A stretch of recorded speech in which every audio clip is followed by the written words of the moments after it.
It's the greatest home in the world. I call it a home. The White House, a symbol of American history and pride, holds a special place in the hearts of many. This iconic structure is deeply significant to the people of the United States. However, these modifications by President Trump have led to some intriguing questions. Days after he took office, Trump revealed to David Muir some of his early changes. Were these changes driven by personal preference? Was the existing decor not to his liking? You have a choice, when you come in. They have 8 or 9 carpets.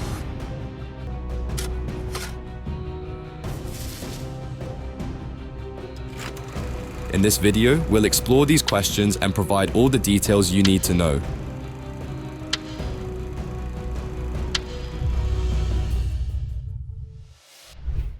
The origins of the White House. Let's take a journey back in time to explore the origins of the White House, the official residence and workplace of the President of the United States. Since John Adams moved the nation's capital from Philadelphia in 1800, every American president has called this iconic building home. Situated at 1600 Pennsylvania Avenue, NW in Washington, D.C., the term White House is often used as a figure of speech to refer to the president and his administration. The White House was designed in the neoclassical style by James Holborn, an architect originally from Ireland. Holborn drew inspiration from Leinster House in Dublin, which now serves as the seat of the Irish legislature, the Oireachtas. The construction of the White House took place between 1792 and 1800, with its exterior walls made of Aquia Creek sandstone, later painted white to give the building its famous appearance. Before construction on the White House began, there was an architectural competition to determine who would design the president's residence.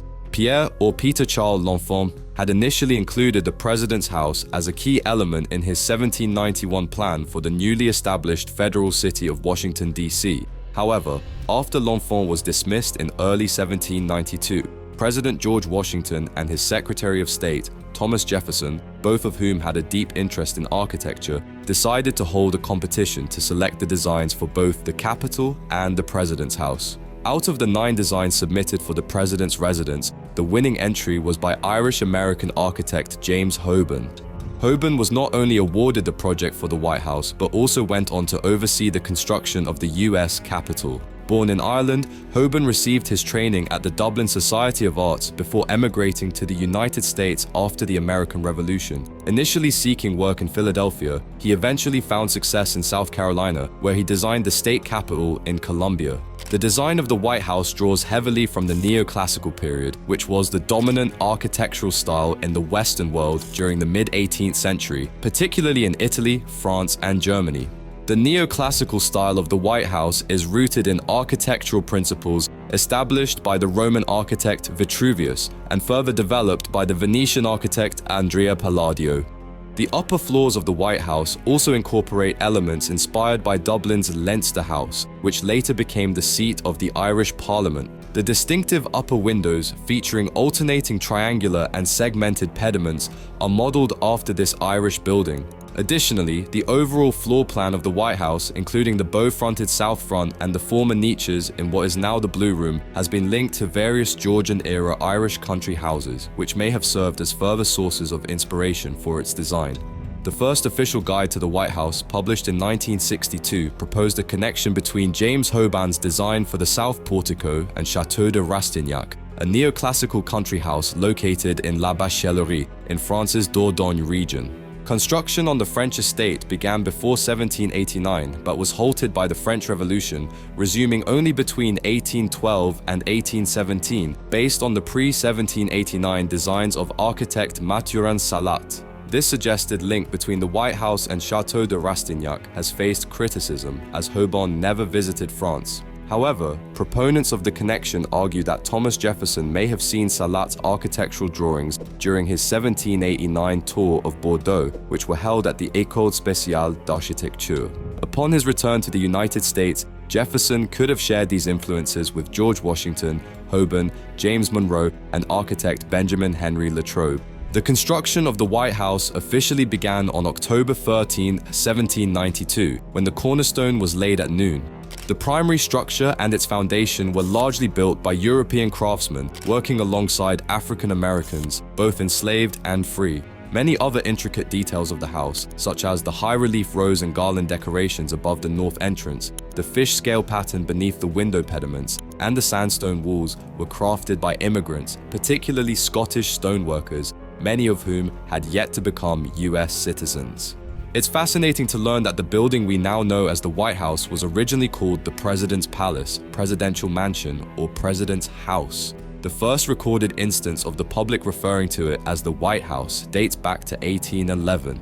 A popular myth suggests that during the rebuilding of the structure after the burning of Washington, white paint was applied to cover the burn marks, supposedly giving the building its iconic color and name. For many years, the name Executive Mansion was used in official documents until President Theodore Roosevelt made the White House the building's formal name in 1901 through an executive order. The familiar letterhead we see today, with the White House at the top and Washington centered beneath it, was introduced during Franklin D. Roosevelt's administration. Renovations of the White House by former US presidents.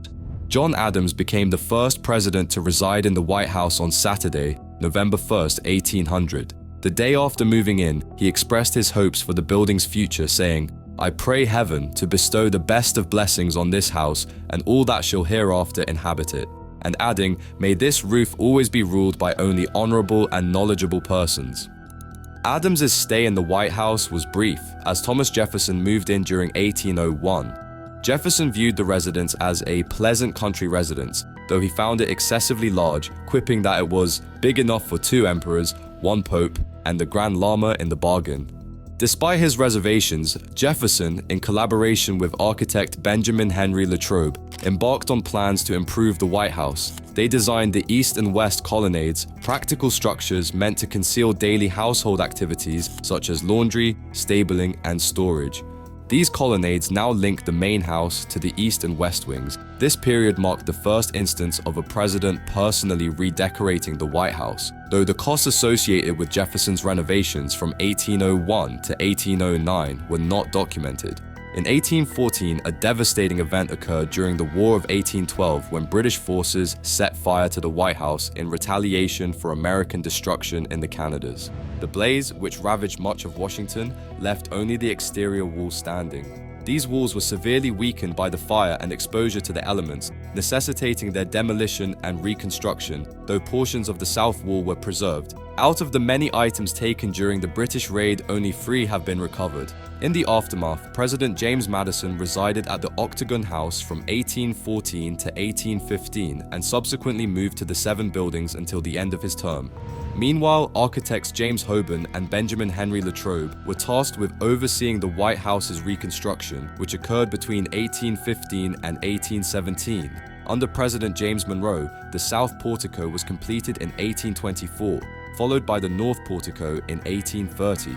Although Latrobe had proposed similar porticos before the fire, Hoban's designs were ultimately used for both. The south portico's design is believed to have been inspired by an elliptical portico at Château de Rastignac in La Bachelerie, France. The White House's reconstruction after the War of 1812 faced challenges, and by 1948 it was in such poor condition that it was deemed at imminent risk of collapse. This dire situation led President Truman to commission a major overhaul, during which he resided at Blair House from 1949 to 1951. The reconstruction was undertaken by Philadelphia contractor John McShane's company and involved a complete overhaul of the interior. The process included demolishing the existing interior spaces, installing a new steel frame to support the structure, and reconstructing the rooms within this new framework. The project cost approximately $5.7 million. A significant change to the floor plan was the relocation of the grand staircase, which was repositioned to open into the entrance hall rather than the cross hall. The renovation also introduced 2 new sub-basements for workrooms, storage, and a bomb shelter, as well as central air conditioning. The Truman family returned to the White House on March 27, 1952. Through the recently renovated presidential mansion, almost $6 million have been spent in strengthening and rebuilding the White House, the president says, and he wants the American people to see it now. Although the reconstruction preserved the building's essential structure, many of the new interior finishes were generic and lacked historic significance. Much of the original plasterwork and Beaux-Arts paneling from the 1814-1816 rebuilding was too damaged to reinstall. In a notable decision, President Truman had the original timber frame repurposed into paneling for the Vermeil Room, Library, China Room, and Map Room, ensuring that elements of the building's historic materials were retained in the new design. Then moving on to the reign of John F. Kennedy, there were some reconstructions which were carried out by his wife, Jacqueline Kennedy. Jacqueline Kennedy, during her time as First Lady from 1961 to 1963, undertook an extensive and historically significant renovation of the White House's interior. With a keen eye for history and aesthetics, she sought to restore the residence to its former glory, reflecting the rich heritage of the early American Republic and world history. To assist in this monumental task, she enlisted the expertise of Henry Francis Dupont from the Winterthur Museum to help gather antiques for the White House, many of which had once been part of its original collection. The project attracted donations from wealthy philanthropists, including the Oppenheimer, Jane Engelhard, Jane Reitzman, and Crown and Shield families, who contributed additional antiques, fine art, and other enhancements to the residence. Jacqueline Kennedy also brought in Stefan Boudin from the renowned Parisian interior design firm House of Janssen to collaborate on the decor. Each room was meticulously themed to reflect different periods of early American and world history. The green room was inspired by the federal style, the blue room by the French Empire, the red room by the American Empire, the yellow oval room by Louis XV, and the President's Study, now known as the Treaty Room, was designed to evoke the Victorian era. Antique furniture was acquired, and ornamental fabrics and trimmings were carefully chosen based on historical records to ensure authenticity. Under Jacqueline Kennedy's supervision, the first official White House guidebook was produced, with curator Lorraine Waxman Pierce overseeing the project. The sales of this guidebook provided funding for the restoration efforts. The public was given a rare glimpse into the beautifully restored White House through a televised tour hosted by Jacqueline Kennedy herself on Valentine's Day in 1962. This broadcast allowed Americans to appreciate the care and attention to detail that had gone into preserving their national heritage. The reconstruction of the White House during Jacqueline Kennedy's time as First Lady was a significant and transformative effort, which led to the building being recognized as a museum in September 1961. This marked a turning point, as subsequent renovations by other presidents were relatively minor in comparison. Following John F. Kennedy's administration, President Richard Nixon, with the help of his chosen curator Clement Conger, undertook renovations of the Green Room, Blue Room, and Red Room during his time in office from 1969 to 1974. Pat Nixon, the First Lady, played a crucial role in this process, leading to the White House amassing the largest collection of artifacts ever acquired by an administration, totaling over 600 items. President Nixon also made significant additions to the White House, including designing the modern press briefing room, which overlooks Franklin Roosevelt's former swimming pool. Additionally, he completed the White House basement by adding a single-lane bowling alley, with the entire construction project costing approximately $2 million. During Bill Clinton's presidency in the 1990s, further changes were made to the White House. With the assistance of Arkansas decorator Kaki Hockersmith, Bill and Hillary Clinton refurbished several key rooms, including the Oval Office, East Room, Blue Room, State Dining Room, Lincoln Bedroom, and Lincoln Sitting Room. The administration of George W. Bush also saw some refurbishments, particularly in the Lincoln Bedroom, which was updated to reflect a style consistent with the Lincoln era. Additionally, the Green Room, Cabinet Room, and Theater were refurbished. Notably, Hillary Clinton approved the installation of a ramp in the East Wing corridor during the 1990s based on the recommendation of the Visitor's Office Director. This addition improved wheelchair access for public tours and special events that enter through the secure entrance on the east side. During George W. Bush's administration, solar thermal heaters were reinstalled at the White House in 2003. Despite his tenure spanning from 2001 to 2009, this initiative marked a significant step in the White House's energy efficiency efforts. The solar thermal heaters were used to warm the presidential pool and spa, as well as to heat the water utilized by the landscape maintenance staff. Concurrently, 137 grid-tied solar photovoltaic (PV) panels were installed on the roof of the maintenance facility. These developments were kept relatively low profile, with a White House official stating that the changes were considered an internal matter. However, the updates were reported by trade magazines within the industry. This reintroduction of solar energy set the stage for future advancements in sustainable energy use at the White House. A decade later, in 2013, President Barack Obama took a significant step by installing solar panels on the White House roof. This project, which cost approximately $1.5 million, marked the first time that solar electricity was directly used to power the president's residence, underscoring the growing commitment to renewable energy during his administration. The division of the White House. The White House, a renowned symbol of the US presidency, is composed of several distinct sections, each playing a crucial role in the overall operations of the executive branch. At the heart of the complex lies the executive residence, which serves as the primary living quarters for the president and the first family.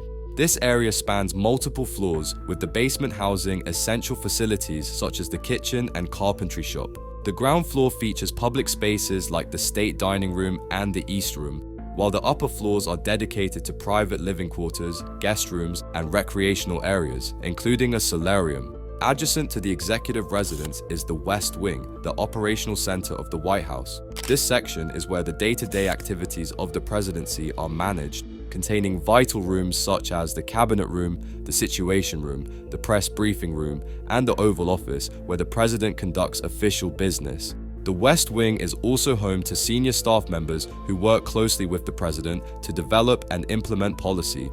On the opposite side of the compound, the East Wing houses the offices of the First Lady and her staff. This wing also includes a small private theater used for movie screenings and serves as the visitors' entrance for the general public who access the White House for tours. The White House grounds, which encircle the various buildings within the complex, include notable areas such as the South Lawn and the Rose Garden.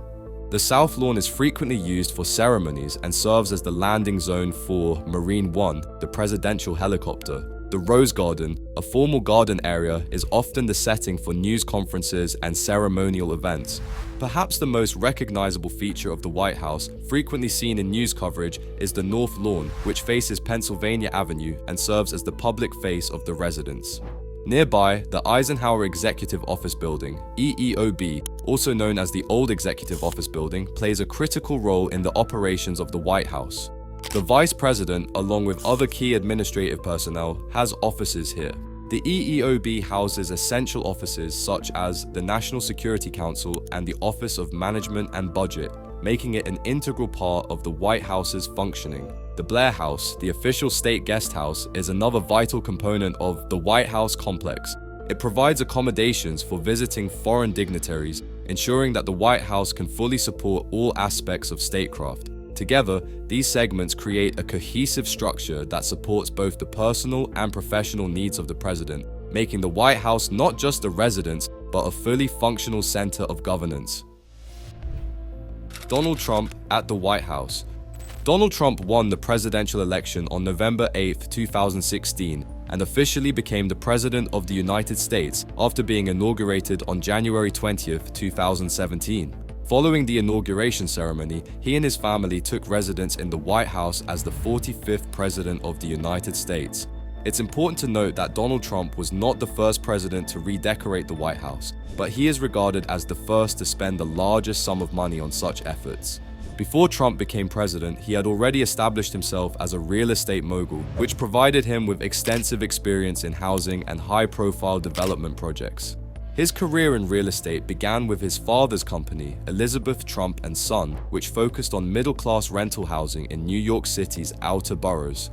Trump took the company to new heights, eventually making a name for himself as a developer of luxury properties. Trump gained significant prominence in the 1970s with projects like the Grand Hyatt Hotel and Trump Tower, both of which became iconic landmarks in Manhattan. His career in real estate spanned several decades and included both notable successes and challenges. Among his successes were profitable developments and lucrative branding deals. However, his career also faced challenges, including bankruptcy filings related to certain properties, such as the Trump Taj Mahal Casino in Atlantic City.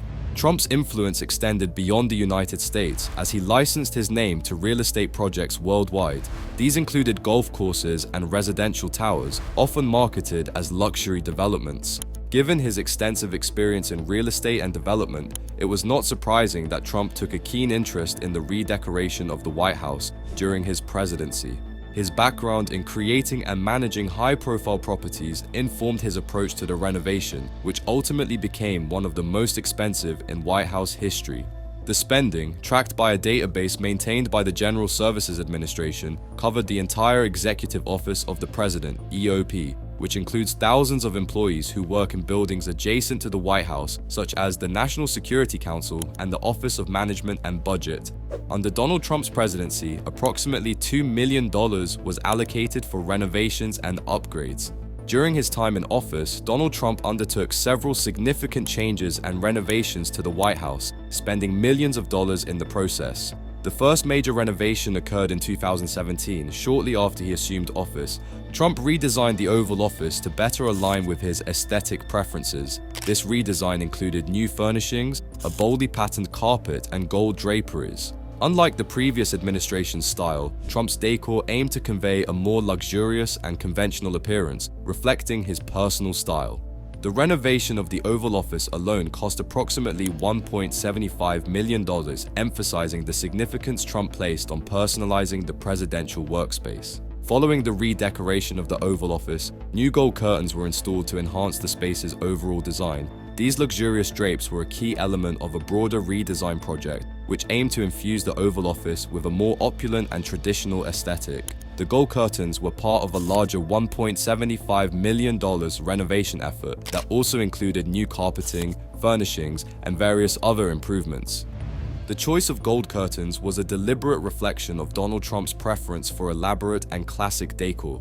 In addition to the Oval Office renovation, Trump also oversaw a major refurbishment of the West Wing. This included improvements to the HVAC, heating, ventilation, and air conditioning system to increase comfort and efficiency. The IT infrastructure was also redesigned to enhance technological systems that support modern communication and operations. Furthermore, cosmetic updates were made, including new drapes, paint, and carpets, giving the space a refreshed appearance. These modifications were necessary not only to modernize the working environment for the president and his senior staff, but also to maintain the facilities and ensure they could handle the demands of a busy presidential administration. Overall, Trump's renovations were aimed at creating a working environment that reflected his vision of luxury and efficiency while addressing the practical needs of the White House's operations. The significant spending on these upgrades highlighted his focus on creating a presidential workspace that met both his personal standards and the functional requirements of the executive office. Renovations of the First Lady's office. In 2020, Donald Trump continued to make significant renovations to the White House, funded privately and amounting to millions of dollars. Among the notable projects was the construction of a new tennis pavilion on the White House grounds. Tonight, there is a new structure on the grounds of the White House. It is a tennis pavilion. That's right, a tennis pavilion, which was funded with private donations. This addition aimed to enhance recreational facilities, though the full cost and details of the project were not publicly disclosed. Like some other initiatives during Trump's presidency, the pavilion was financed through private sources. Further improvements during Trump's administration included updates to the Lincoln bedroom and guest rooms, reflecting the president's personal taste. The East Wing also saw modifications to accommodate the First Lady's office and associated activities, with changes made to both the interior and furnishings. A standout addition to the Oval Office was a large, ornate desk table inspired by furniture used during Richard Nixon's presidency. This table marked a departure from the contemporary or minimalist styles seen in other Oval Office furniture. Crafted from premium wood with intricate carvings and a glossy finish, it evoked the traditional and formal aesthetic of Nixon's era. This choice underscored Trump's preference for a classic, luxurious style, aligning with the traditional decor associated with Nixon's administration. The funding for the White House renovations during Donald Trump's presidency sparked considerable debate and curiosity. Critics questioned the necessity and extravagance of some updates, while supporters argued that maintaining the White House to a high standard was crucial. Amidst these discussions, there were also questions about the origins of the funds used for the renovations. A White House spokesperson addressed these concerns by noting that they were looking into the matter. In an interview, Trump mentioned that he personally paid for certain items, such as a large chandelier in the dining room, which was complemented by a big screen TV he also had installed.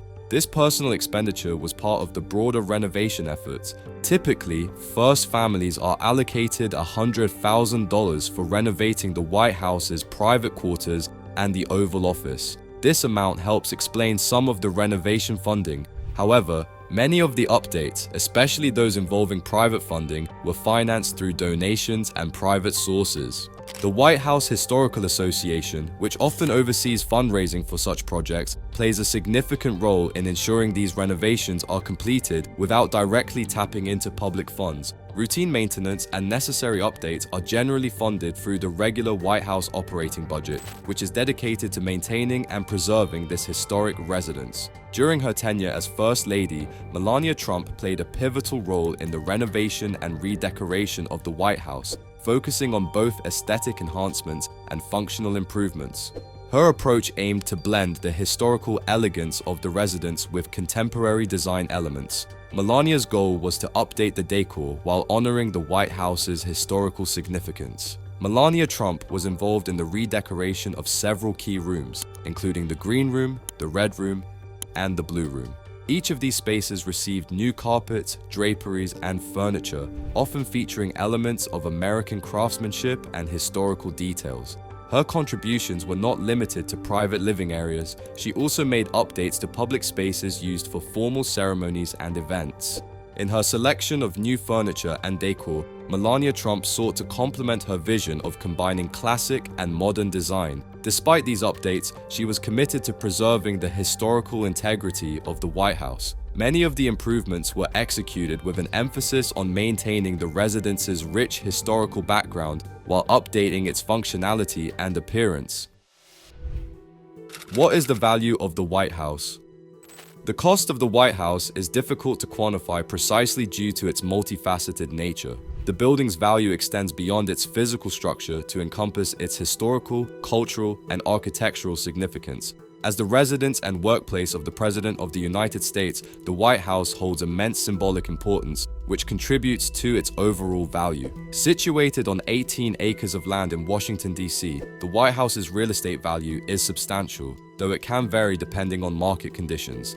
The land alone, given its prime location and historical importance, adds a significant component to the overall value. However, estimating the precise monetary worth of the White House involves considering its unique role and the intangible aspects of its historical and cultural heritage, which are not easily translated into a specific dollar amount. Everyone has different tastes, and it's natural for each president to make some changes to the White House to reflect their personal style. Donald Trump in particular spent the most on renovations during his tenure. As he vies for office again, it's intriguing to consider whether he would allocate a similar amount for renovations if he returns to the presidency.